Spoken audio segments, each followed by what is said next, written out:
menuntut ilmu dan bareng melakukan kajian dalam hadis Arba'in Nawawi.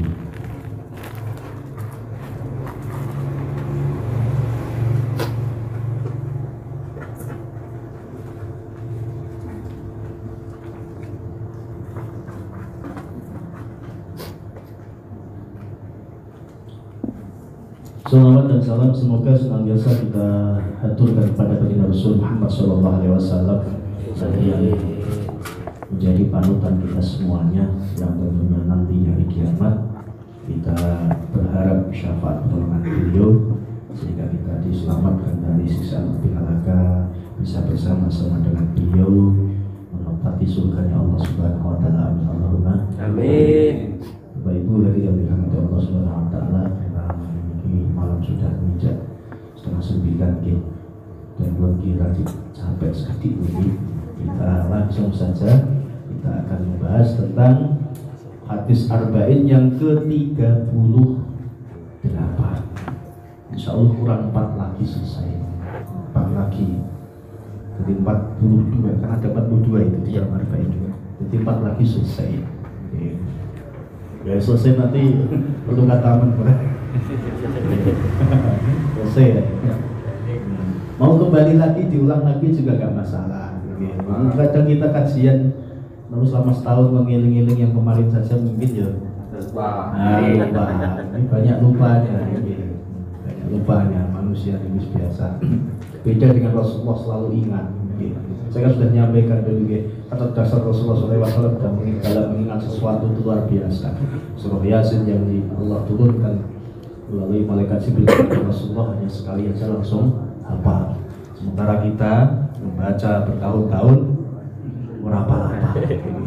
Gampang lali ini, mengenai urusan utang sang soyo pari ya. Gampang lali. Ngomong lali ya.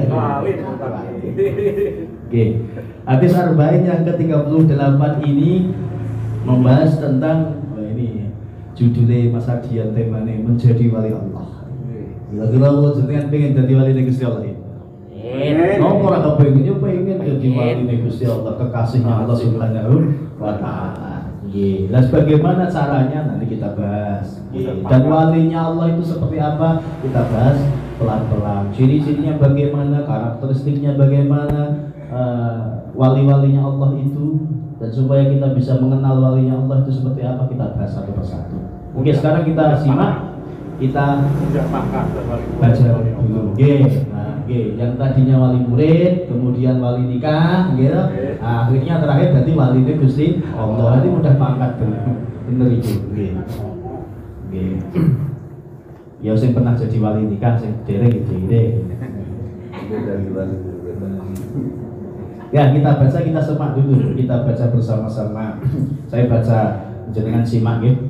Bismillahirrahmanirrahim. An Abi Hurairah radhiyallahu anhu qala qala Rasulullah sallallahu alaihi wasallam Inna Allah ta'ala qala man 'ada li waliyan faqad adantuhu bil harb wa ma taqarraba ilayya 'abdi bi syai'in ahabba ilayya mimma aftaradtu alaihi wa ma yazalu 'abdi yataqarrabu ilayya bin nawafil hatta uhibbahu fa idza ahbabtuhu kuntu sam'ahu alladhi yasma'u bihi wa basaruhu alladhi yubsiru bihi wa yadahu alladhi yabtisu biha wa rijluhu alladhi yamshi biha wa la in sa'alani la u'tiyannahu wa la in ista'adani la u'idannahu. Rawahul Bukhari. Di sini tercatat dalam kitab Sahih Bukhari nomor hadisnya 6502. Kita baca artinya. An Abi Hurairah radhiyallahu anhu. Dari Abu Hurairah radhiyallahu anhu dia berkata, Qala Rasulullah sallallahu alaihi wasallam, bahwa sungguhnya Rasulullah sallallahu alaihi wasallam bersabda, Innallaha ta'ala qala. Kemudian Rasulullah menyampaikan sesungguhnya Allah Subhanahu wa taala berfirman. Bagaimana firman Allah yang diberikan kepada Rasulullah? Rasulullah menyampaikan man adali waliyan. Barang siapa yang menyakiti waliku, faqad adantuhu bil harbi, maka aku mengumumkan perang kepadanya. Siapa yang menyakiti kekasih Allah, walinya Allah, orang yang dipilih menjadi kekasihnya Allah, maka orang yang memusuhi walinya Allah, kekasihnya Allah, Allah umumkan perang terhadap dirinya. Allah wis merangi niku wis pripun? Medeni. Wis rampung akhirnya. Padahal Allah itu punya sifat. Punya sifat ketika Allah Subhanahu wa taala itu memerangi seorang hamba atau suatu kaum, idza kharaballahu al-'abda ahlakahu, pasti akan menghancurkan orang tersebut. Makanya kita jangan sampai memusuhi walinya Allah atau orang-orang yang dipilih menjadi kekasihnya Allah Subhanahu wa taala.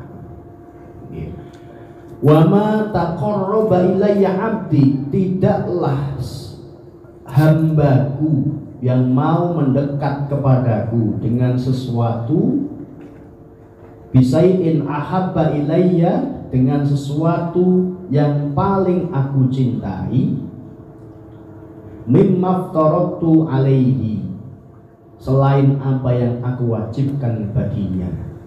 Wa ma yazalu 'abdi yataqarrabu ilayya bin nawafil, seorang hamba tersebut mendekat kepada Allah Subhanahu wa taala dengan perkara yang dicintai oleh Allah Subhanahu wa taala. Perkara apa yang paling dicintai oleh Allah? Yaitu perkara-perkara yang difardukan, yang diwajibkan kepada kula jenengan. Apa itu? Salat, zakat, puasa. Ini perkara-perkara yang diwajibkan, meninggalkan yang haram. Ini yang diwajibkan oleh Allah Subhanahu wa taala. Jadi kita mendekat dengan melaksanakan apa yang menjadi perintah Allah, perkara-perkara yang wajib, tidak hanya sekedar itu, tetapi wa ma yazalu 'abdi yataqarrabu ilayya bin nawafil, tetapi dia terus-menerus mendekat kepadaku dengan melaksanakan amalan-amalan sunnah, hatta uhibbahu, sehingga aku pun mencintainya. Setelah seorang hamba ini mendekat kepada Allah, melaksanakan apa yang menjadi kewajibannya, apa yang Allah wajibkan, apa yang Allah fardukan, dikerjakan semuanya dengan sempurna. Tidak cukup itu, bahkan dia mengerjakan amalan-amalan sunnah. Tidak hanya sholat fardu, tapi juga mau sholat sunnah, rawatibnya dikerjakan. Yo kadang kalau gelem tahajudan, kadang kalau yo gelem duhanan, yo nyok mikir barang misalnya. Kalau puasa ya Ramadan dikerjakan dengan baik sempurna sebulan penuh. Tidak hanya itu, setelah itu Syawal ya dipuasai. Buat puasa Syawal? Belum, sami kula gitu deh. Puasa Syawal 6 hari, ada puasa Senin Kemis. Wajib dilaksanakan sempurna, yang sunnah-sunnah juga mau dilaksanakan, sehingga Allah pun akan mencintai hamba tersebut. Allah mencintai orang tersebut. Nah, kalau Allah sudah mencintai hamba tersebut, fa idza ahbabtuhu, ketika aku sudah mencintai hamba tersebut, kuntu sam'ahu alladhi yasma'u bihi, aku yang menjadi pendengar, aku yang menjadi pendengarannya, yang ia gunakan untuk mendengar. Artinya apa yang didengar oleh hamba itu Allah pun ikut mendengar. Wa basaruhu alladhi yubsiru bihi, dan Allah akan menjadi penglihatannya. Apa yang ia lihat Allah pun melihatnya. Wa yadahu alladhi yabtishu bihi, dan Allah menjadi tangannya yang ia gunakan untuk berbuat. Wa rizlahu alladhi yamshi biha, dan Allah menjadi kakinya yang ia gunakan untuk berjalan. Dan saat walain sa'alani la'utiyannahu, saat dia meminta kepadaku pasti akan aku beri. Saat dia berdoa kepadaku pasti akan aku kabulkan. Dan saat dia walain ista'adzani la'u'idzannahu, saat dia minta perlindungan kepadaku maka aku akan menyayangi dia. Artinya apa? Artinya doa orang tersebut didengar Allah dan dikabulkan oleh Allah Subhanahu wa Ta'ala. Ini orang yang sudah menjadi kekasih Allah Subhanahu wa Ta'ala. Ya, siapa toh kekasih Allah atau siapa toh walinya Allah Subhanahu wa Ta'ala itu? Nah, hadis ini memberikan penjelasan kepada kita tentang adanya wali Allah, tentang adanya kekasih Allah, di mana Allah mencintainya, Allah mendengar dan mengabulkan setiap doanya, Allah selalu menaunginya dengan rahmah dan maghfirah. Bahkan Allah juga akan menjaga dan melindunginya. Dari apa? Dari mara bahaya. Tapi utamanya melindungi walinya Allah, kekasih Allah itu dari segala bentuk dosa dan maksiat. Penjagaan ini yang paling utama. Di penjagaan Allah yang paling utama adalah saat Allah mencintai seorang wali, maka wali tersebut akan dijaga oleh Allah dari dosa dan maksiat. Ini yang paling utama. Kalau dijaga dari mara bahaya belum tentu. Kenyataannya Nabi Yunus saja juga pernah dimakan ikan, katakanlah itu. Apakah itu berarti bukan bentuk penjagaan Allah? Oh, nyatanya juga diselamatkan oleh Allah Subhanahu wa Ta'ala. Jadi wali tidak harus selalu dijaga terus wonge ampuh ngoten ndak.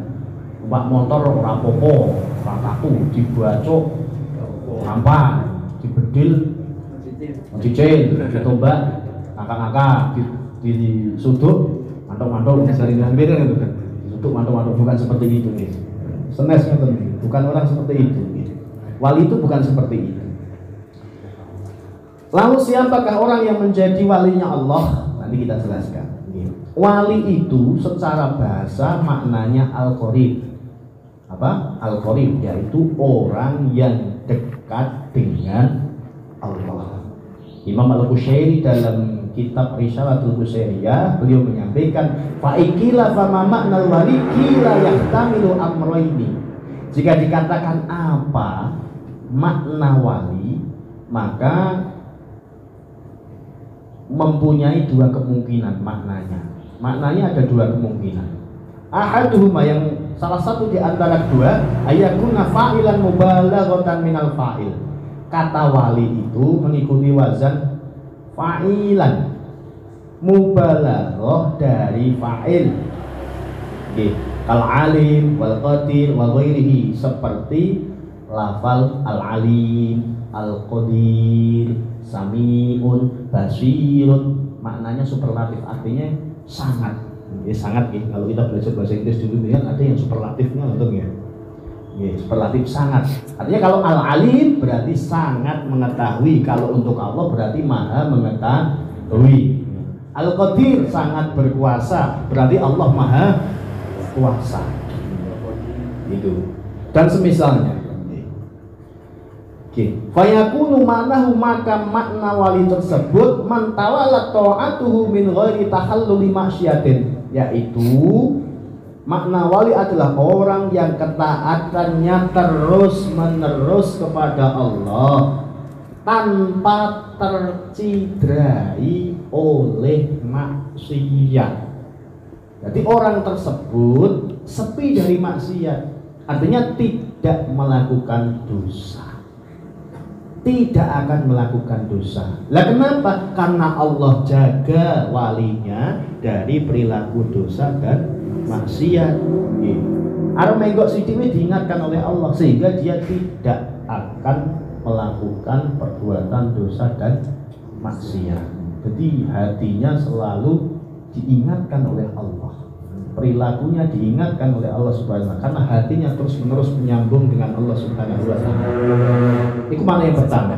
Makna yang kedua, kata wali bisa juga mengikuti wazan fa'il yang makna dengan makna maf'ul, seperti kata qatil dengan maksud maknanya adalah al-maktul. Maktul itu yang dibunuh.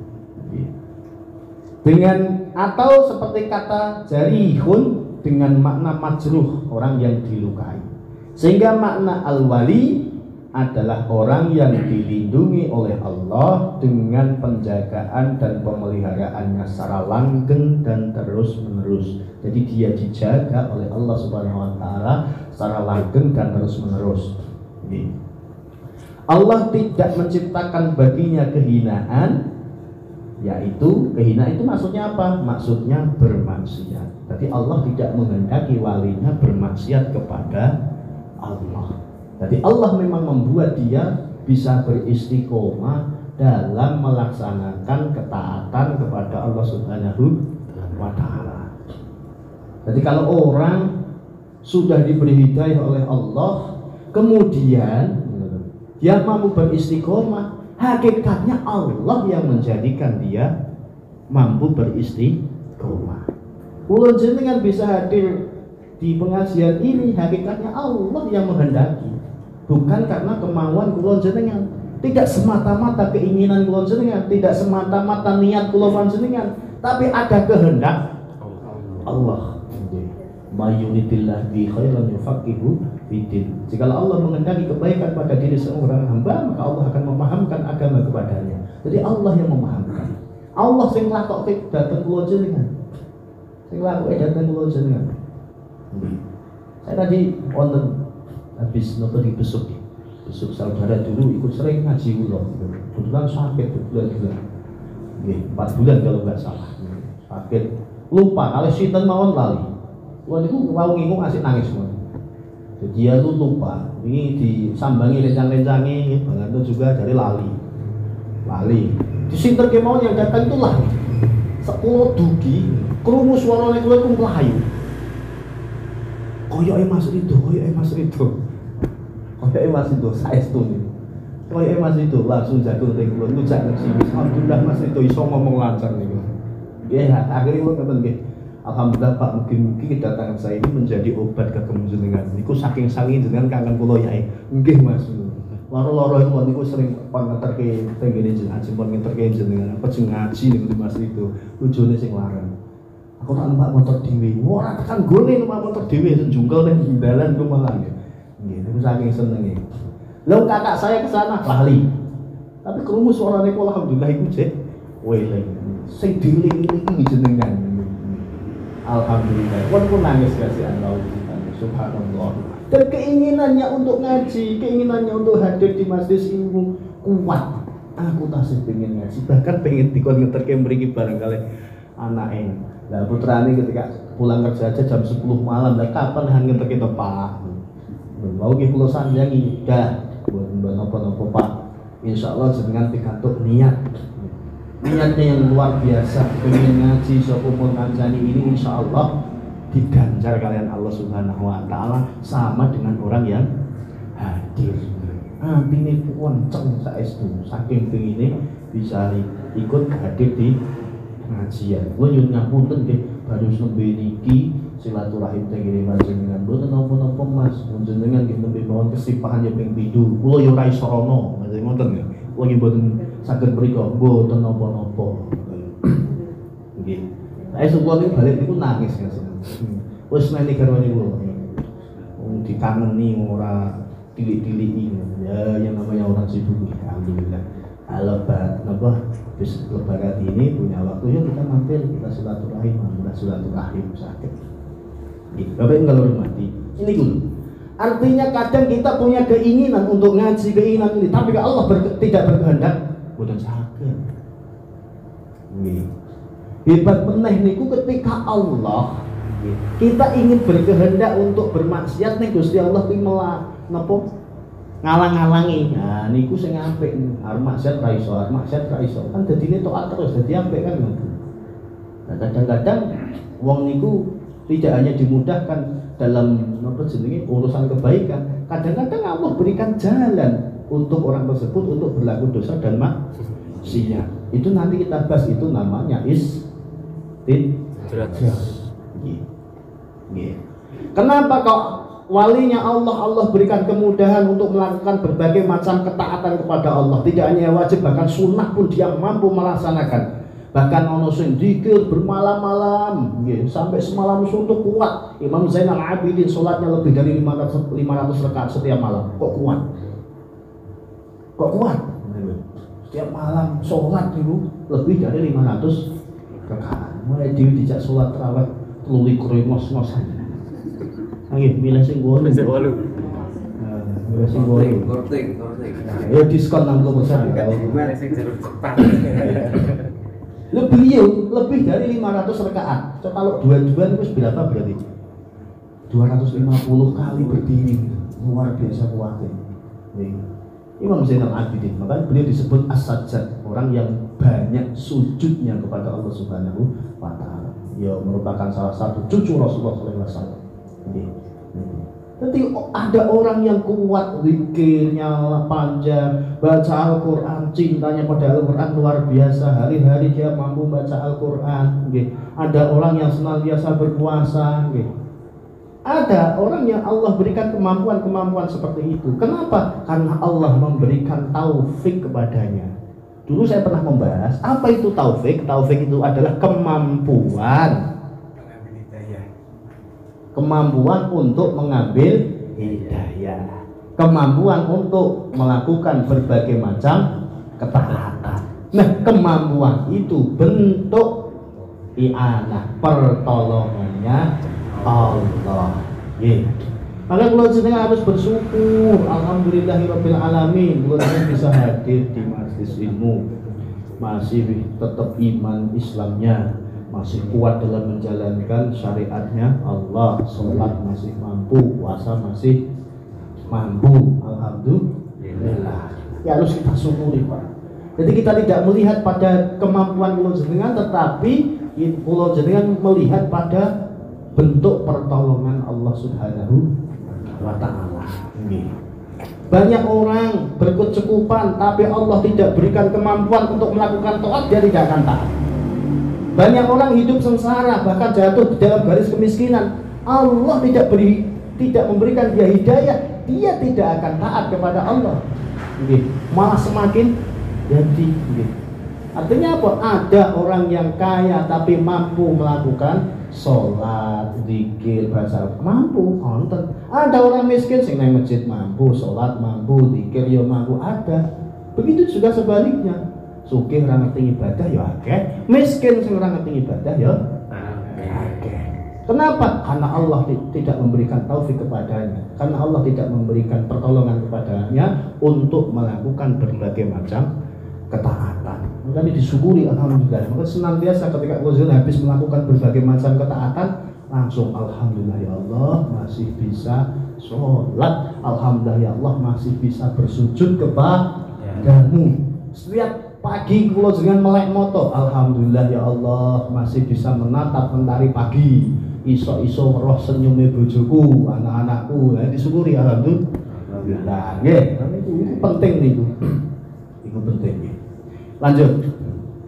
Sebagaimana firman Allah Subhanahu wa taala, inna waliyallahu alladzi nazzala al-kitaba wa huwa yatawallas sholihin. Sesungguhnya pelindungku ialah Allah.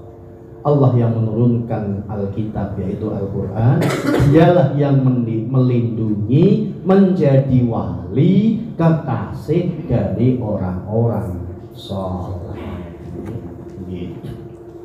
Dan Ibnu Athaillah Sakandi dalam kitab Hikam menyatakan bahwa wali Allah itu sebenarnya sulit untuk diketahui, sulit untuk dikenali, sulit untuk diidentifikasi, tinimbang mengidentifikasi Allah, mengenal Allah itu sendiri. Artinya lebih gampang mengenal Allah daripada mengenal waline Gusti Allah.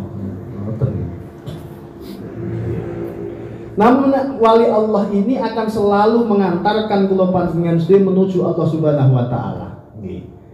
Yang sulit untuk diidentifikasi adalah makom kewaliannya orang tersebut. Itu yang sulit diidentifikasi. Oleh karenanya beliau berkata, qala radhiyallahu anhu subhana man lam yaj'alid dalil ala awliyaihi illa min haitsu dalil alaih wa la yusil ilaihim illa man arada ayyusilahu ilaih.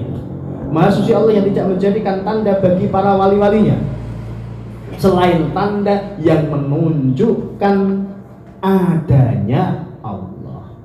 Dan Maha Suci Allah yang tidak pula mempertemukan kepada para wali selain orang-orang yang dikehendaki untuk sampai kepadanya. Maksudnya kepada Allah. Maksudnya tidak ada orang yang tahu siapa yang menjadi walinya Allah. Namun Allah akan mempertemukan seseorang, mempertemukan kula jenengan dengan wali-walinya Allah apabila Allah menghendaki kita atau orang tersebut untuk sampai usul kepada Allah Subhanahu wa taala. Yang mungkin boten niki. Mungkin nggih. Artinya yang berkehendak siapa? Allah hakikatnya mboten. Akan tetapi penjelasan Ibnu Athaillah ini tidak disanggah sebenarnya. Diperjelas oleh Syekh Zarruq dalam Syarah Hikamnya. Beliau malah menyebutkan bahwa wali Allah itu secara umum sebenarnya mudah dikenali, mudah diketahui, dengan menyebutkan 3 ciri utama. Ciri utamanya apa? Sumal waliyu rofu bisalasin. Wali itu bisa dikenali, diidentifikasi, diketahui dengan 3 ciri. Yang pertama, itharul haq, apa? Mengutamakan Allah, mengutamakan kebenaran. Selalu yang dikedepankan adalah Allah Subhanahu wa taala. Pokoknya apa yang Allah perintahkan itulah yang diutamakan. Apa yang dilarang oleh Allah itulah yang dia utamakan untuk dijauhi. Selalu mengutamakan Allah, selalu mengutamakan kebenaran. Pokoknya janji salah, keliru, haram, dilarang syariat, moh. Pokoknya tujuannya apa yang dikehendaki Allah, perkara apa yang mendatangkan rahmat Allah, ridho Gusti Allah, itulah yang dikedepankan, yang menjadi visi misinya dalam kehidupan. Kemudian yang kedua, wal i'rad anil khalqi, berpaling dari makhluk. Karena patek butuh makhluk. Karena patek butuh ini bukan berarti benar-benar tidak butuh, boten ya tetap butuh. Nasi ya butuh, ramangan nasi ya ngelek kok tetepan gitu. Boten ngujuk ya ngelak gitu. Nggih, tetep. Artinya apa? Segala apa yang ada di dunia ini menurut dia hanya sebagai wasilah untuk menuju ridhone Gusti Allah. Dia makan ala kadarnya, hanya mengambil sebutuhnya saja supaya memberikan kekuatan pada tubuhnya untuk melakukan berbagai macam ketaatan. Duit kita ambil secukupnya. Dengan itu dia bisa melaksanakan apa yang menjadi perintah-perintah Allah Subhanahu wa taala. Jadi al-i'rad anil khalqi, dia berpaling dari makhluk. Jadi tujuan utamanya itu adalah Allah. Mencari rezeki, bekerja, boleh duit, tidak semata-mata mencari duit. Tetapi yang dicari adalah ridhonya Gusti Allah. Sehingga dia hati-hati saestu. Jangan sampai tercampur dengan perkara yang syubhat, apalagi perkara yang haram. Hati-hati saestu. Niki al-i'rad anil khalqi. Kemudian yang ketiga, waltizami sunnah bisidqi, selalu menetapi sunnah Nabi dengan benar. Nah ini sing ngangen nglambai sunnah Kanjeng Nabi Muhammad sallallahu alaihi wasallam. Nggih. Baik sunnah yang berat maupun sunnah yang ringan. Sunnah niku ya ana sing abot ana sing ringan. Nek kula jenengan senenge sing ringan-ringan ngoten. Nggih. Sing entek wae. Nek sunah. Ada yang berat, ada yang ringan. Apa sunnah? Pokoknya sunnah Rasulullah itulah yang napa sing dilampahi. Sing entek iki bagus. Sing entek apa? Nggih. Nah, mengenai para wali Allah ini, Allah menjelaskan keadaan mereka dan beberapa sifat karakter orang-orang yang menjadi walinya. Allah berfirman di dalam surat Yunus ayat 62-63. Ala inna awliya Allah la khaufun alaihim wa lahum yahzanun alladzina amanu wa kanu yattaqun. Ingatlah, sesungguhnya wali-wali Allah itu tidak ada rasa takut, tidak ada rasa khawatir dalam diri mereka, dan tidak pula mereka bersedih hati. Mereka itulah orang-orang yang beriman dan selalu bertakwa kepada Allah. Nah, banyak seringkali saya mendengarkan penjelasan yang diambil hanya dua. La khaufun alaihim walahum yahzanun. Tidak ada rasa takut dan tidak ada rasa sedih. Hanya ini saja. Banyak sekali para ulama, banyak mubaligh atau kiai sing jelas iki guru kita. Tidak ada rasa takut, tidak ada rasa sedih. Preman lho. Preman akeh sing kan dirasa wedi. Lho berarti preman wali ngono. Burine niku lali ra dijelaske kadang kala. Apa alladzina amanu wa kanu yattaqun, yaitu orang-orang yang beriman, kokoh, teguh imannya kepada Allah, wa kanu yattaqun, dan dia senantiasa bertakwa kepada Allah. Iman adalah faktor batiniah, takwa adalah faktor lahiriah. Iman artinya di dalam hati, terus takwa artinya adalah syariat, pelaksanaan syariat. Ngoten nggih. Jadi ya dohir ya batin. Artinya iman tapi perilakunya ya takwa. Artinya takwa apa? Melaksanakan perintah dan menjauhi larangan, itu makna takwa. Lahir batinnya kena kabeh ngoten lho. Nggih. Nah, yang kedua ini, sing ayat 63 ini kadang-kala lupa untuk dijelaskan. Menjelaskannya hanya la khaufun alaihim walahum yahzanun. Pokoknya wali ini ciri-cirine orang dirasa wedi, kewendel, tidak ada rasa takutan, kekhawatiran, dan tidak pula bersedih hati. Tidak pula bersedih hati, tidak pernah susah katanya begitu. Lu wong napa jenenge mafia-mafia, gangster, koruptor tenang-tenang saja orang wedi ya gitu. Berarti wali kuwi. Nggih, korupsi ora wedi to, ora wedi kali sapa-sapa. Ton yo ora sedek.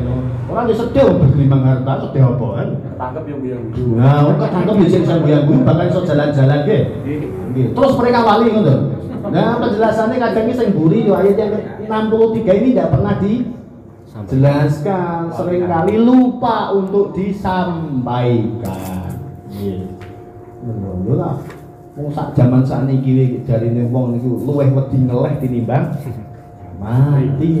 Apalagi jare musim sakniki Pak Bu niki. Harga emas iki melambung tinggi. Ini banyak kejadian wong dibabat tangane hanya untuk ngambil gelang ali-ali cincin emas. Naudzubillah ngoten niku. Wae krek itu cuma hanya mengambil kalungnya, karena emas ini memang melambung tinggi luar biasa. Hampir 2 juta itu per gramnya untuk 24 karatnya, luar biasa. Ini gara-gara opo? Nggih. Lu napa-napa larang ora apa-apa awake dhewe arep harga meninggal. Sing penting iso tuku pun. Murah nek iso tuku ya. Larang yo ben ora tuku. Nggih. Lae. Apa-apa mau mahal ora apa-apa. Sing penting Allah karuniakan kepada kita kemampuan untuk membeli, wis cukup. Murah nek ora sing tuku ya bodoh. Wae, pun ngoten dadi hatinya putus syukur pada Allah Subhanahu wa taala. Mau apa-apa jarine mahal mesti. Lho, garwane kula Lombok saiki ngarang yo. Oke. Kol munda, Lombok munda, Sembari munda ora apa-apa yo ben larangi sepiro, sementing Gusti Allah memberikan kemampuan kepada kita untuk mampu membeli rampungan. Murah nek ora iso tuku yo padha wae wis ngoten niku. Senyumane kan Gusti Allah niku sing gampang-gampang aja. Jadi memang wali itu punya karakter demikian, tapi karakter utamanya adalah dia itu punya iman yang kuat, teguh, kokoh, keyakinannya datang Gusti Allah tidak tergoyahkan. Kemudian ketakwaannya juga luar biasa sekali. Sekalipun ketakwaannya itu terkadang terlihat biasa-biasa saja. Terlihat biasa-biasa saja. Tapi keyakinannya pada Allah kuat.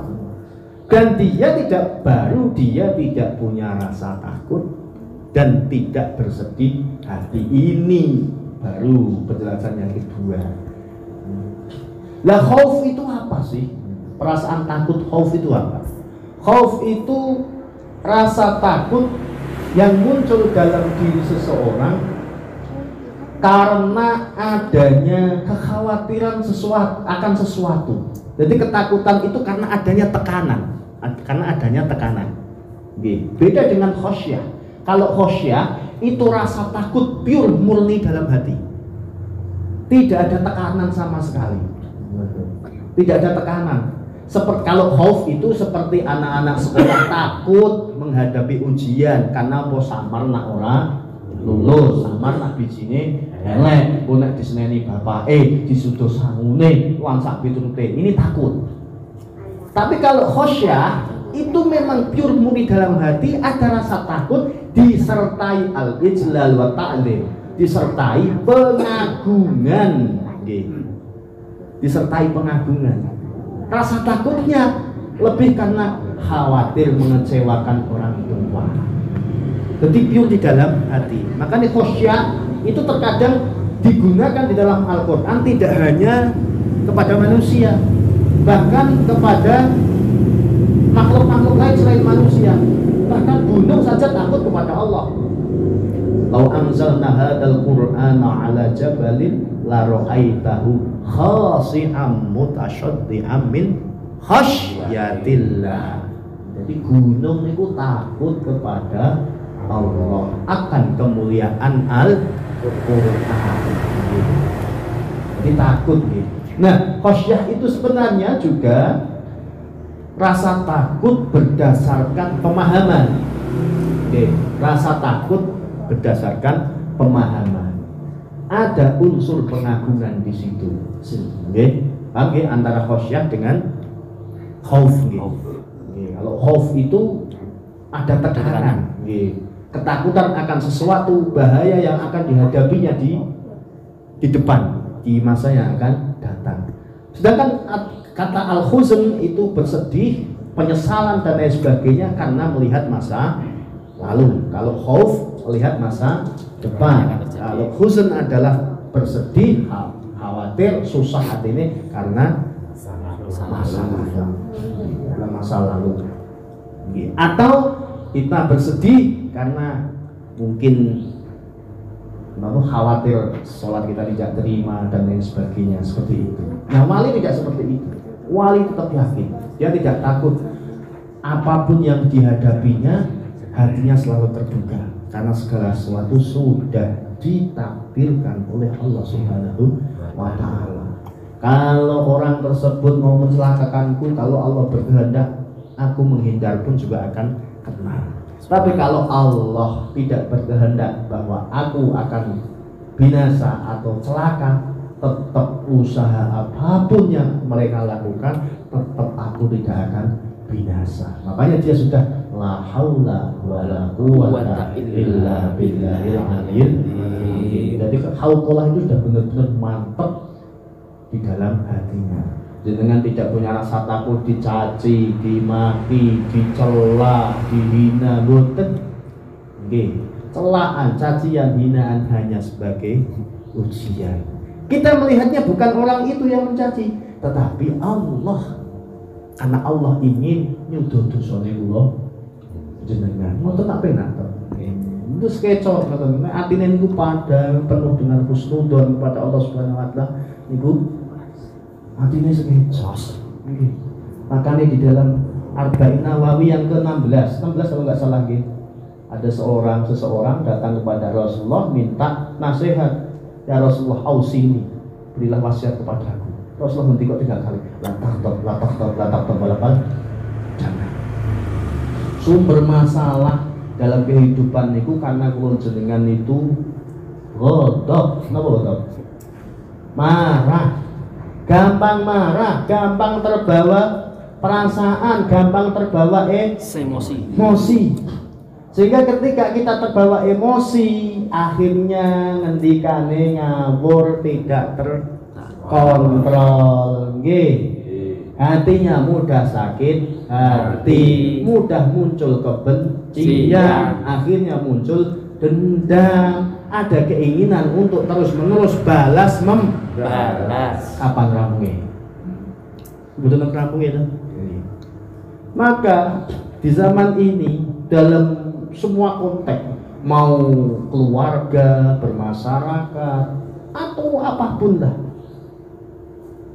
Masalah itu biasa timbulnya karena ada salah satu pihak yang tidak mampu mengendalikan hatinya, tidak mampu menjaga kebersihan hatinya, tidak mampu menggunakan nalarnya dengan benar, akal sehatnya, sehingga mudah terprovokasi, mudah emosi, mudah amarah, makanya meluap-luap kemarahannya, sehingga akhirnya jadi bubrah rumah tangganya yo, bubrah dalam hidup bertetangga yo rusak, di masyarakat pun ora iso rukun hanya gara-gara satu masalah. Harus lupakan saja itu.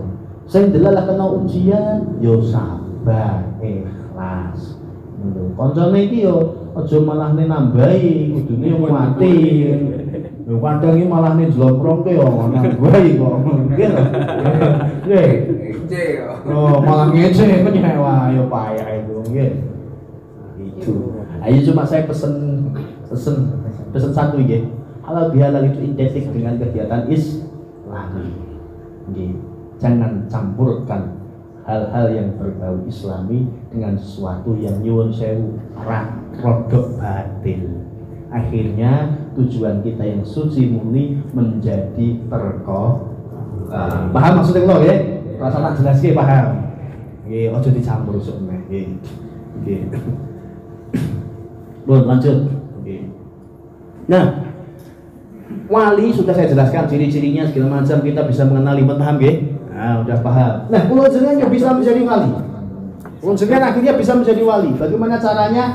Ada banyak ulama yang mengatakan kullu mu'minin taqiyyin laisa binabiyyin fahuwal wali. Setiap mukmin, orang yang beriman kepada Allah, taqiyyin, yang bertakwa kepada Allah, mampu melaksanakan apa yang menjadi perintah Allah dan meninggalkan apa yang menjadi larangan-larangan Allah, dan dia bukan dari golongan Nabi, maka orang tersebut punya potensi menjadi waline Gusti Allah, punya potensi menjadi kekasih Gusti Allah. Jangan-jangan di antara kita ini ada wali-waline Gusti Allah. Oke. Dan jadi kalau ada berarti insya Allah doanya akan kabul, dijabai kalian Gusti Allah. Makanya imane man ageng wae ayo dungo sing apik-apik. Dungo sing apik-apik. Nggih niki ali nggih. Nah, tugas kita Bapak Ibu ora usah goleki wali ki sapa, tidak usah. Ora perlu nglakoni sensus, itu bukan tugas kita. Sensus wali. Badan sadar perlu. Yang penting tugas kita adalah beribadah kepada Allah, melaksanakan apa yang menjadi perintahnya, sudah itu mawon. Nah, Bapak Ibu yang hormati, wali ini biasanya identik punya sesuatu yang istimewa, namanya karomah. Nah, apa itu karomah? Ayo. Setiap wali punya karomah, Bapak Ibu. Tapi kadang masyarakat itu keliru dalam mengartikan karomah.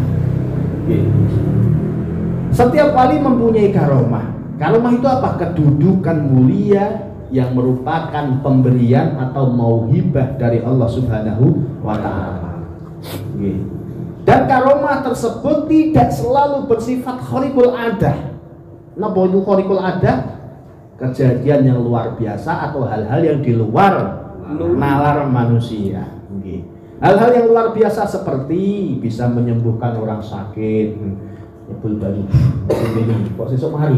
Nah, belum tentu niku dudu wali orang, belum wali. Dukun wis iso ngoten niku. Atau bisa memprediksi, meramal besok bakal cilaka ora lunga-lunga. Wong sing iso ngoten niku belum tentu wali juga. Atau bisa menaklukkan bangsa jin. Lha niki kadang perlu digoleki. Sedo sobo kuburan, sobo wiridan hanya ingin menaklukkan bangsa jin. Akhirnya tokoh-tokoh spiritual itu akhirnya dicari jinnya didadekke kodame. Nah, jadi kodam itu apa Pak? Kodam itu membantu memenuhi hajat dia. Demi Allah nih, bersekutu dengan jin tidak akan menambahi apa-apa. Tapi fazaduhum rahaqah. Surat Jin ayat 6. Wa annau kana rijalun minal insi ya'uduna bi rijalin minal jinni fazaduhum rahaqah. Ada dari golongan manusia yang berserikat bekerja sama dengan jin, dan jin itu tidak akan, perserikatan itu tidak akan menambahi apa-apa di sisi Allah, kecuali orang tersebut akan bertambah dalam kesesatannya. Mulane sering kali kula matur gitu. Kadang kula sering nyindir nggih. Nggih, sering nyindir napa? Lha kadang kula niku banyak di antara kula kita nggih, ada ulama atau kiai apa ngoten niku. Ketika ada seorang santri atau jamaahnya sowan datang kiai, sowan datang ustaz, punya hajat, ngeten, usahane jeblok, usahane nembe sulit dan lain sebagainya. Oh, Zarah ning wali iki ping semene. Zarah ning wali iki ping semene. Zarah wali iki ping semene. Oh, sering mendengar itu, banyak tamu sing datang di kula. Nah, ketika datang saya tanya, Pak, jangan Zarah teng mriku madosi sini. Ini madosi Gusti Allah. Kenapa Anda tidak cari di rumahnya Allah, malah golek ini ning kuburan? Nggih. Rumahnya Allah di mana? Masjid. Lah iya, mau jenengan nek madosi kula teng pundi? Teng kula, bocok mriku. Golek ini pasar ketemu kula mboten? Yo ketemu. Golek ini kuburan. Yo ketemune Amin. Alhamdulillah. Lah di sana berarti akhirnya dimpeni aku. Jika petunjuk begini. Ya kalau itu benar-benar wali. Sekarang kita pikir nalar bahwa wali ini Gusti Allah sudah diangkat, sudah kembali kepada Allah. Di sana tempatnya sudah menjadi raudhatun min riyadil jannah, sudah menjadi taman-taman surga. Dia sudah mendapatkan kenikmatan di sisi Allah Subhanahu wa Ta'ala. Kira-kira kober ngurusin ning dunya. Alam.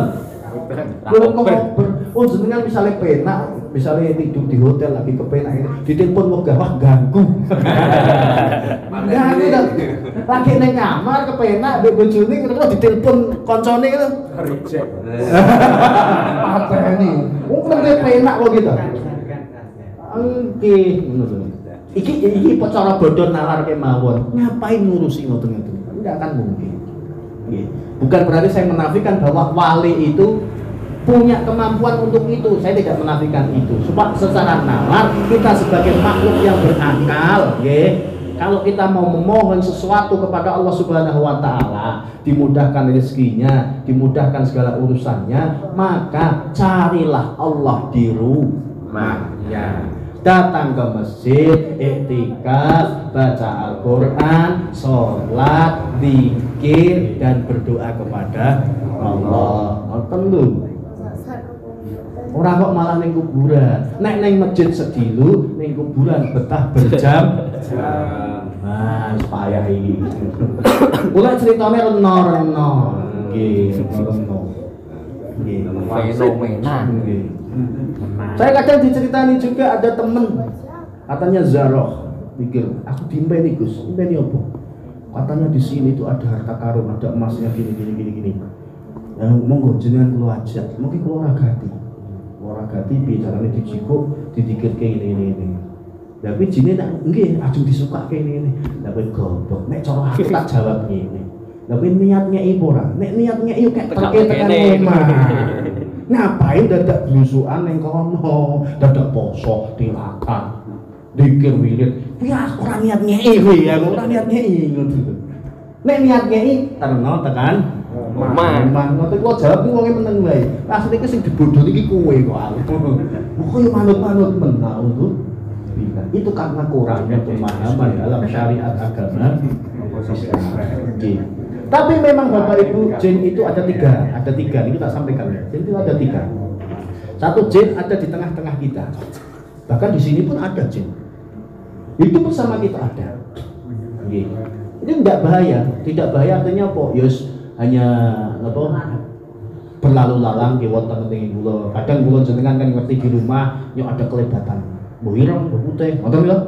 Sering kali ngoten sanggup iku jin. Walaupun bojone sing liwat. Kira-kira nggih. Pas ngoci.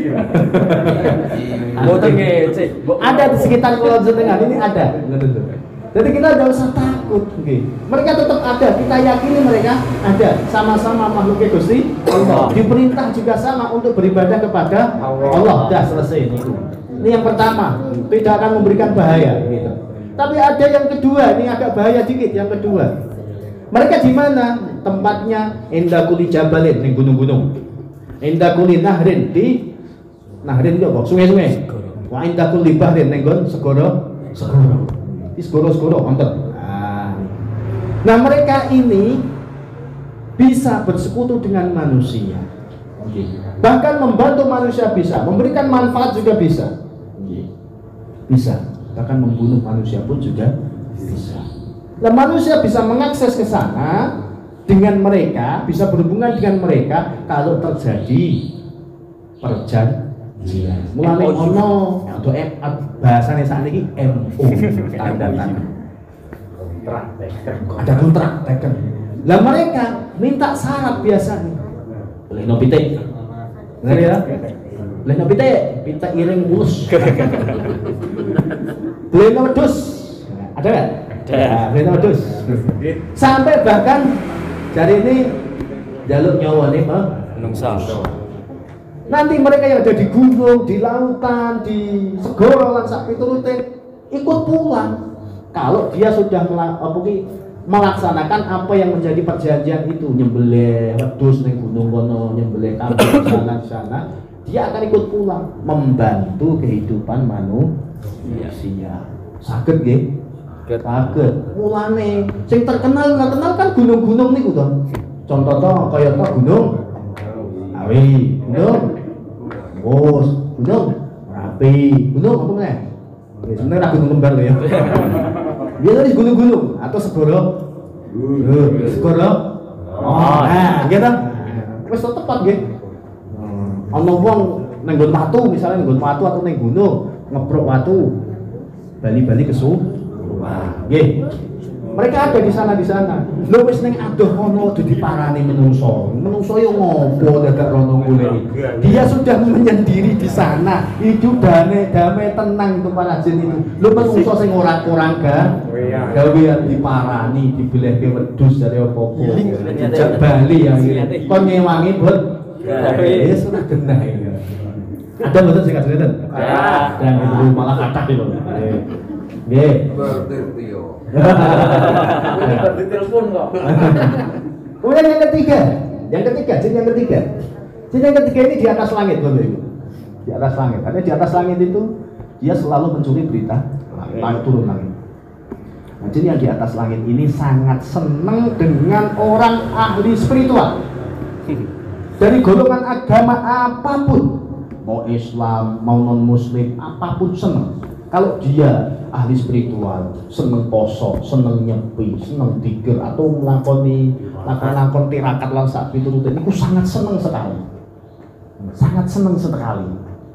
Dan dia akan mendatangi orang-orang yang melakukan berbagai macam riadoh tirakat itu, didatangi di dalam mimpi atau salah kasat mata katanya, ketok langsung ngarepe menyampaikan sesuatu ABCD, memberikan informasi ansak pitute wangsit atau katakanlah ilham atau apa. Nah, ini sangat senang.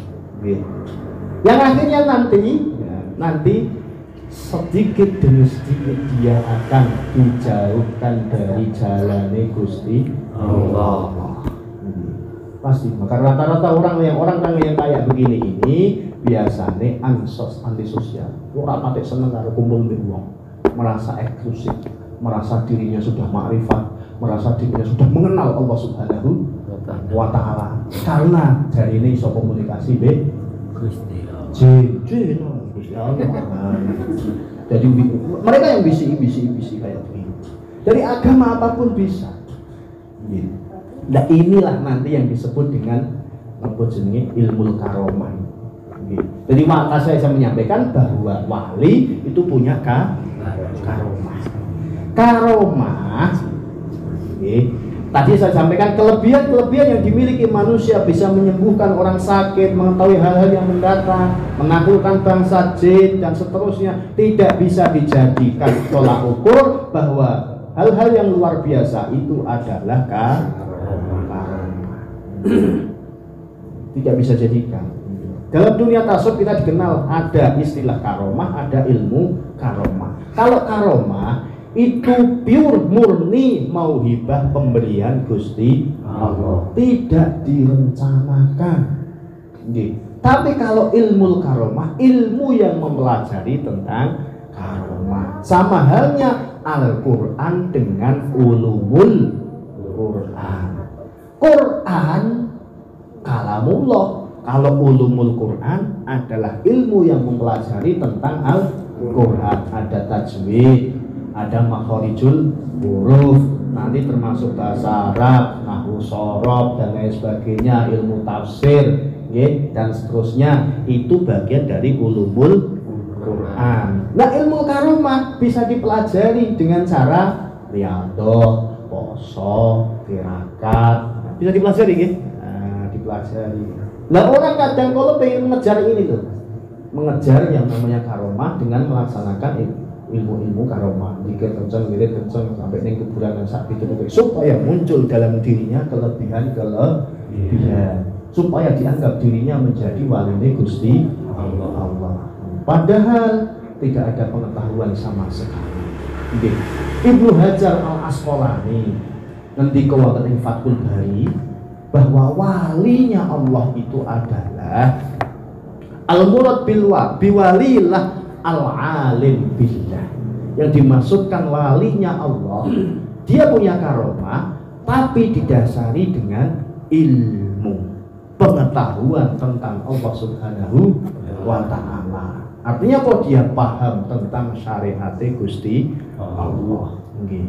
Tukang-tukang sihirnya Nabi Musa dulu aja tahu, dapat bocoran dari jin, sampai menyampaikan karena gara-gara Fir'aun mimpinya ditafsirkan oleh ahli sihirnya. Oh, nanti akan ada anak laki-laki dari turunan Bani Israel yang akan menghancurkan dirimu. Akhirnya mengeluarkan keputusan, titah semua anak laki-laki. Tapi Allah berkehendak lain, tetap Nabi Musa diselamatkan oleh Allah Subhanahu wa ta'ala, bahkan malah menjadi anak angkatnya.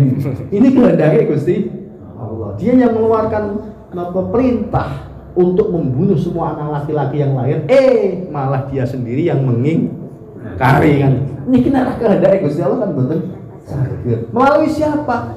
Melalui istrinya. Gara-gara istrinya mandi, ada kotak hanyut, istrinya mandi di Sungai Nil, ada kotak hanyut, dibuka kotaknya ada bayi laki-laki kok imut, ganteng, jatuh cinta. Siapa istrinya Fir'aun?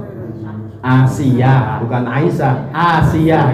Jangan kebalik. Kalau Aisyah istri Rasulullah, kalau Asia istrinya Fir'aun. Aisyah, Asia, Siti Khadijah ini penghulu wanita di surga karena beriman kepada Allah dan Rasulnya. Loh, ini loh hebatnya rayuan seorang wanita itu. Fir'aun sing koyo ngono dirayu kalih garwane. Kelompok. Pemana ade. Bapak ini tilem tumpangi sikile wis ra soba ya. Wis kalah nggih. Itu karomah ya. Jadi ilmu karomah bisa dilatih dengan riyadhah dan lain sebagainya.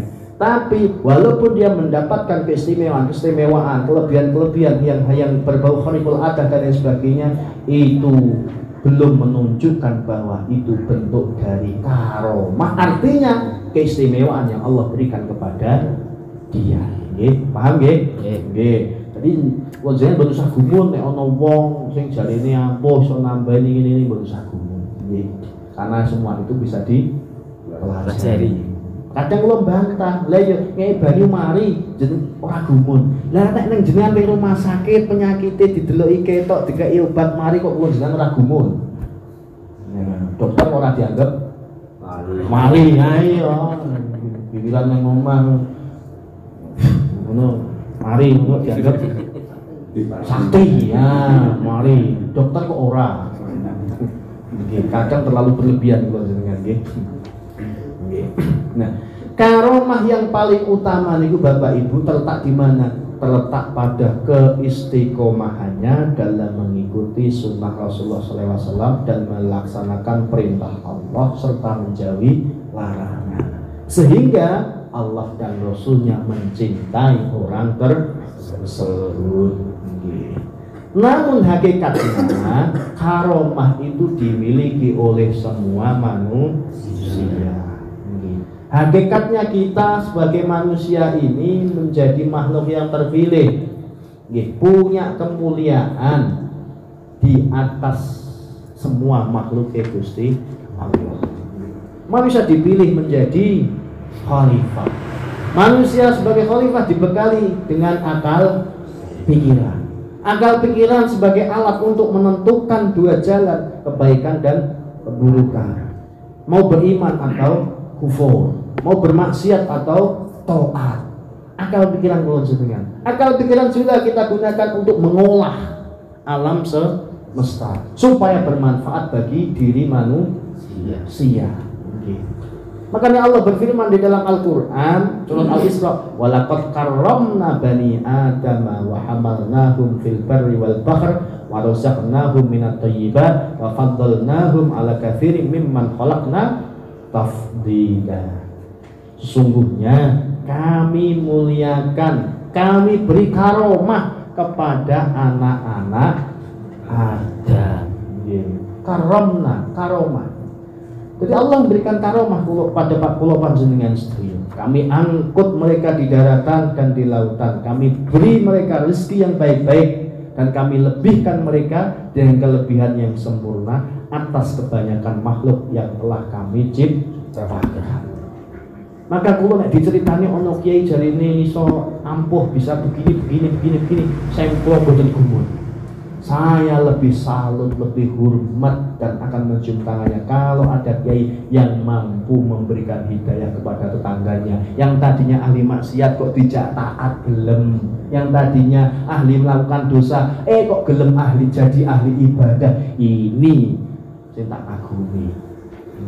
Kalau ada kiai misalnya ada tokoh yang mampu menyelesaikan masalah masyarakat, ini kula seneng. Sing maune bodho dadi pinter, sing mau ora ngerti syariat dadi ngerti syariat, niku sing tak cucuk nopo tangane. Nek guru iso mabur pik manuk ya luwe ngali gitu. Oke.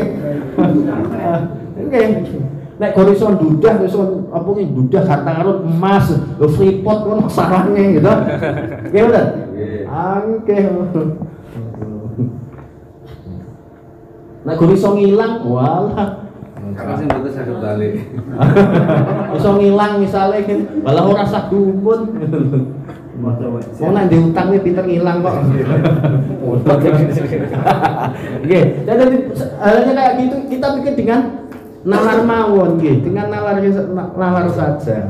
Bukan berarti kita menafikan hal-hal yang istimewa, hal-hal yang di luar nalar ada. Tapi untuk hari ini sangat sedikit sekali. Nyatanya pada kepeden atau pesulap merah datang meh dibongkari do. Wedi nggih. Kadang kula niku ditakon niku saya sama ngobrol sama teman-teman saya itu organisasi lain. Lo disindir, Gus. Korban-korbane sing ahli perdukunan spiritual ngene iki bukan dari golongan kula, golongan jenengan lho ya. Aku meneng wae ya bener. Ya karena itu, karena kita mudah dibodohi, okay? Maka umat Islam harus cerdas, mampu menggunakan akal pikirannya dengan benar. Ayo belajar Al-Quran, belajar sunnah dengan benar supaya kita tidak dibohongi, tidak mudah diakali dengan hal-hal yang berbau spiritual supranatural. Tapi bukan berarti kita meremehkan hal-hal yang berbau supranatural. Itu nyata, itu ada kalau Allah berkehendak. Kebalikan dari karomah adalah istijrar. Istijrar itu apa? Allah berfirman kok jam 9:30. Lanjut guys, 1/4 jam. Walladzina kadzdzabu biayatina sanastadrijuhum min haitsu la ya'lamun wa umli lahum inna kaidi matin. Dan orang-orang yang mendustakan ayat-ayat kami akan kami biarkan mereka berangsur-angsur ke arah kebinasaan dengan cara yang tidak mereka ketahui. Dan aku akan memberikan tenggang waktu kepada mereka. Sungguh rencanaku sangat teguh. Quran Surat Al-A'raf ayat 182 sampai 183. Istijrad berasal dari asal katanya garuja sebenarnya. Wazannya istaf'ala, dari istadroja, yastadriju. Yang artinya secara bahasa itu bermakna bisa menjadi naik sedikit demi sedikit, tahap demi tahap, atau bisa bermakna tangga, meningkat sekosidik ngoten. Itu istijrad. Perlahan-lahan meningkat. Sedangkan secara istilah istijrad itu digunakan sebagai istilah untuk orang yang Allah limpahkan kepadanya berbagai kenikmatan lahiriah, kenikmatan dunia, kenikmatan materi, sehingga dunianya, materi yang dimilikinya, hartanya, pangkatnya, kedudukannya dari hari ke hari itu naik, tambah sugih, tambah sugih, tambah sugih, tambah sukses, tambah sukses, tambah sukses, tambah terkenal. Akan tetapi bersamaan dengan naiknya materi tadi, Allah mulai cabut kenikmatan imaterinya, kenikmatan batiniahnya. Paham maksudnya loh?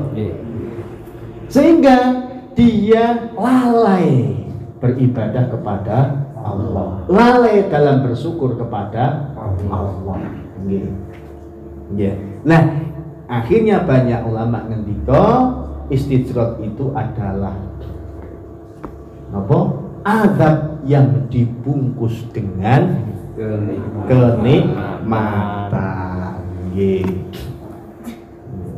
Jadi semakin meningkat kehidupannya, tapi semakin kering spiritualnya, semakin jauh dari masjid, semakin jauh dari Allah.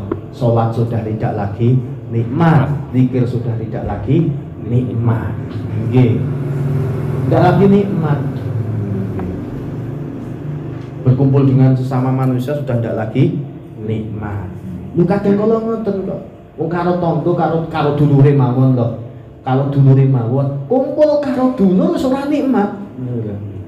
Ketika diri kita misal saya diberi kekayaan melimpah, ngono ki mungkin kumpul karo dulur-dulur kula misale, kok delala kok keberadaannya di bawah, wis apa teh nikmat. Ini paling gak nyileh duit. Nah, misalnya ngono iki. Nah, ini istijrad ngoten iki. Kira-kira akeh ra sing ngoten iki. Nah, iya akeh. Lagi ini istijrad kayak gitu. Terus tahu nganggur. Jadi sudah mulai sedikit demi sedikit kenikmatan berhubungan dengan manusia sosial sudah mulai hilang. Kenikmatan ibadah sudah mulai hilang. Bahkan ibadah pun kalaupun dia mau beribadah pasti ada unsur, ada syaratnya. Apa? Supaya apa? Ben rezekine tambah, supaya dia semakin kaya. Bayang enggak? Mungkin. Napa Tuhanan? Ben tambah sugih. Napa ini? Nah, semacam itu. Bahkan ketika dia berbuat baik pun selalu diekspos terus. Diekspos ben ketok bahwa dia ahli kebaikan dan lain sebagainya. Lama-kelamaan Allah cabut kenikmatan itu semuanya. Saya pernah bertanya kepada beberapa orang kaya, saya kula kenal, wong sugih kula tak. Pernahkah merasa hati jenengan kosong? Padahal jenengan ya sugih, kaya, uang bermiliar-miliar tabungan, bahkan deposito ning mawon Bapak Ibu, hasil deposito ngumbayar karyawane rampung kok. Dan membayar karyawan ini turah-turah hasil depositnya sebulan itu. Saya tanya, pernahkah hati jenengan merasa kosong? Yo nanti terus. Lah nek pas kosong bingung, gundah gulana, orang ngopo-ngopo, ngene piye? Paling nongkrong ning kucingan. Ning kucingan mboten ning kafe. Justru dia merasa menemukan ketenangan malah nek kumpul karo cilik-cilik. Niki tiyang sae ahli ibadah niki alhamdulillah. Niku tiyang sae. Alhamdulillah. Lho ngeten. Alhamdulillah. Berarti jenengan cek wong apik tenan. Ijek diridhoi Gusti Allah insyaallah. Masih dibimbing hatinya oleh Allah Subhanahu wa taala. Jenengan wis ora seneng kumpul karo cilik-cilik ngeten iki wis bahaya. Nggih, aku tenang ketika guyon, cangkruan, ngopi, karo kanca-kanca, aku ge tenang kadang. Padahal dia punya segalanya, tapi terkadang hatinya terasa kosong. Kula nggih kadang krasa ngoten kok. Nggih. Yakin aku iki jane ngopo? Duit jane duwe ra ketok sithik, mangan yo cukup, sebenarnya cukup itu atine galau ya, gundah ya. Oh ternyata saat itu Allah sedang berbicara kepada kita sebenarnya. Saat atine kula jenengan kados ngoten niku hakikatnya Allah lebih berbicara kepada kita. Berbicara untuk apa? Supaya kita mengingat Allah Subhanahu wa Ta'ala. Segera ambil air wudhu, tunaikan sholat, berpikir walaupun hanya sebentar. Insya Allah kenikmatan itu akan kita dapati, hati kita akan lebih tenang. Bisa Allah. Jadi istijrat itu adalah adab yang dibungkus dengan berbagai macam kenikmatan. Dan Allah berfirman dalam surat Al-An'am. Firman-Nya bagaimana? Falamma nasu ma dzukiru bihi fatahna 'alaihim abwaaba kulli syai'. Kalau orang sudah lupa dengan Allah, lupa beribadah kepada Allah, lalai kepada Allah Subhanahu wa Ta'ala, justru Allah buka, fatahna. Kami akan membukakan semua pintu kesenangan. Malah dibuka ya obor-obor iki Gusti Allah. Niku sering kula dapati ngono lho. Lho, sering to kanca rencang ya sing cerita, gumun ya nyileh duit nggo main yo gampang. Nyileh duit nggo nyanyi kok gampang, tapi nyileh duit nggo bayar sekolah kok angel nggih. Gitu. Biasanya ngono. Nyileh duit gitu nomor malah gampang, kayak main gampang. Tapi nek nggo bayar sekolah, nggo bayar rumah sakit misalnya karena ada saudara yang sakit, angele setengah. Ternyata memang benar dengan Gusti Allah. Allah bukakan pintu-pintu kesenangan yang melalaikan dari Allah Subhanahu wa Ta'ala. Tapi kalau Allah sudah bukakan semuanya, wis pol senengin teh, pol dipol ke senenge, dibuka saomba-ombane, pentok kabeh niku hatta idza farihu, saat dia merasa bahagia gembira bima utu terhadap apa yang telah diberikan kepadanya, akhadnahum baghtah, aku ambil, kalau bahasa dasarnya, atau kami timpakan kepada mereka baghtah secara tiba-tiba. Apa? Azab, ujian, cobaan, faidahum mublisun, maka mereka akan terdiam dan berputus asa, hilang duite, tiba-tiba ngediat, betul itu lah. Edan dadaan. Nah, nggih, ngeri bandeng. Ada yang edan turun jalan, nggih. Akhirnya gitu. Nggih, begitu kesenangan harta benda dunia diambil oleh Allah Subhanahu wa Ta'ala, ya akhirnya berputus asa. Niku sifate istijrab. Mugi-mugi kula jenengan dijauhkan oleh Allah Subhanahu wa Ta'ala dari sifat istijrab ini. Allah teguhkan hati kula panjenengan sedaya untuk terus-menerus istiqomah dalam ketaatan kepada Allah Subhanahu wa Ta'ala. Amin. Dan mampu mensyukuri berbagai macam nikmat yang Allah berikan kepada kula jenengan, walaupun mungkin kita dalam kondisi yang tidak punya lah katakanlah, tapi tetap kita mampu mensyukuri nikmatnya Allah. Nah, bagi siapa saja yang sedang diliputi kebahagiaan, sedang merasakan rezeki yang lancar, kenaikan jabatan atau kebahagiaan yang lainnya, kita harus waspada. Saat itu bisa jadi kita teridentifikasi mengalami istijrab. Nah, ciri-cirinya bagaimana kita sedang mengalami istijrab? Saat kenikmatan dunia mulai bertambah, namun keimanan kita semakin turun. Kita mendapatkan kemudahan hidup meski terus-menerus berbuat maksiat. Wah, aku ora tau salat nyata rezekiku. Lancare ae saleh kan. Rezeki bertambah meski kita lalai dalam beribadah. Semakin sukses kaya, namun semakin menjadi kikir pelit dan bahil. Lebih-lebih ketika jarang sakit, sehingga kerap berlaku sombong. Nah, ini teridentifikasi orang ini sedang mengalami istijrab. Kenapa istijab? Istijab itu siapa? Dialah nanti orang yang istijab inilah besok yang akan dimusuhi oleh Allah Subhanahu wa taala. Karena al-wali itu lawan katanya al-aduwu. Al-wali itu maknanya tadi al-qarib, orang yang dekat dengan Allah, kekasih Allah. Nah, dia memiliki karomah, kemuliaan karena kedekatannya dengan Allah. Maka al-adu, musuh, adalah orang yang jauh dari Allah, dan musuhnya Allah pasti akan diperangi oleh Allah. Nah, orang ini pasti diberi istijab. Nah, jadi paham nggih?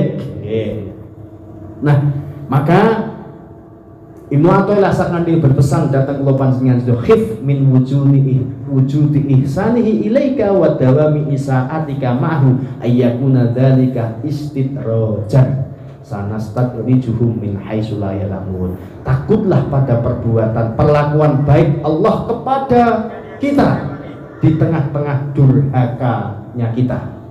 Nggih. Padahal kita durhaka, terus-menerus menentang Allah, terus-menerus mengabaikan perintah Allah, terus-menerus bermaksiat kepada Allah, tapi Allah terus-menerus berbuat baik kepada kita. Nah, bisa jadi itu adalah istijab. Maka kesimpulannya dari pertemuan kita pada malam hari ini, wali adalah orang yang sangat dekat dengan Allah karena keimanan dan ketakwaannya serta istiqomah dalam melaksanakan syariat agama, sehingga Allah melimpahkan penjagaan, pemeliharaan kepadanya secara terus-menerus sehingga mampu menghindari dosa dan maksiat. Jadi ciri walinya itu menghindari dosa dan maksiat. Sehebat apapun kiai atau ustadz atau apapun, setinggi ilmu apapun mengaku dirinya wali, tapi kok ijek seneng poro padu, ijek seneng mencaci maki orang lain, bisa dipastikan dia bukan wali. Perbedaan pendapat boleh, tetapi tidak boleh diiringi dengan kebencian. Imam Syafi'i, Imam Malik sering berbeda pendapat, Imam Ahmad bin Hanbal dengan Imam Syafi'i sering berbeda pendapat, tapi mereka saling menghormati. Tapi sekarang beda baju, musuhan. Maka sehebat apapun, setinggi apapun derajatnya, sebanyak apapun pengikutnya, kalau walaupun dia dianggap wali, kalau dalam ucapan lisannya masih ada kebencian, permusuhan kepada sesama muslim, bisa dipastikan dia bukan wali. Ya wis menungso biasa, ya gur pakaiane kaya ulama. Ngoten mawon penak nggih. Yang kedua, ciri utama wali-wali Allah adalah tidak pernah merasa takut atau khawatir, tidak pula bersedih hati, mempunyai keimanan yang kuat dan selalu berada dalam ketaatan, mencintai amalan wajib dan sunnah sebagai upaya taqarrub kepada Allah dan mampu beristiqomah. Dan yang ketiga, memusuhi wali Allah adalah dosa besar. Bahkan siapa yang memusuhi wali Allah, Allah akan memusuhinya. Allah menyatakan perang terhadap dirinya. Oleh karena itu cintailah wali Allah. Tapi ingat kula jenengan mesti wali songo. Nah, istapopo wali songo sudah terbukti kalau mereka itu wali. Wali Allah itu ada banyak sekali. Ini tidak bisa diingkari karena ada sebagian golongan yang mengingkari wali Allah, tidak percaya kepada wali Allah. Wali Allah itu nyata, banyak sekali dan ada. Cuma kita tidak tahu. Kita hanya bisa membacanya, mengetahuinya dari ciri-ciri yang dijelaskan oleh ulama, dan kita tidak bisa memastikan bahwa ciri-ciri itu pasti benarnya. Hanya Allah lah yang tahu. La ya'riful wali illa wali. Tidak ada yang mengetahui wali kecuali al-wali. Al-wali di sini maksudnya adalah Allah Subhanahu wa taala. Kita punya kemampuan atau punya potensi untuk menjadi salah satu walinya Allah, asal kula panjenengan sedaya beristiqomah dalam melaksanakan hal-hal yang fardu, mencintai yang sunnah, membersihkan hati dan senantiasa menjaga zikir kita kepada Allah Subhanahu wa taala. Insyaallah di antara kula jenengan bisa menjadi salah satu walinya pun Allah Subhanahu wa taala. Dan yang terakhir, hati-hatilah terhadap napa kemudahan-kemudahan dalam hal kenikmatan materi yang Allah berikan, bisa jadi itu ada istijab, dan istijab adalah kebalikan dari karomah, karena istijab adalah adab yang dibungkus. Nah, saya pikir hanya itu yang bisa saya sampaikan. Mugi-mugi nambahi pengertosan wawasan dua panjenengan sedaya tentang adanya walinipun Allah Subhanahu wa taala, dan semakin menambah keimanan dan ketakwaan dengan datang Allah Subhanahu wa taala. Saya akhiri pertemuan pada malam hari ini. Akhirul kalam, wallahu musta'an, ila tariqil jinna wa afikum. Assalamualaikum warahmatullahi wabarakatuh. Waalaikumsalam warahmatullahi wabarakatuh.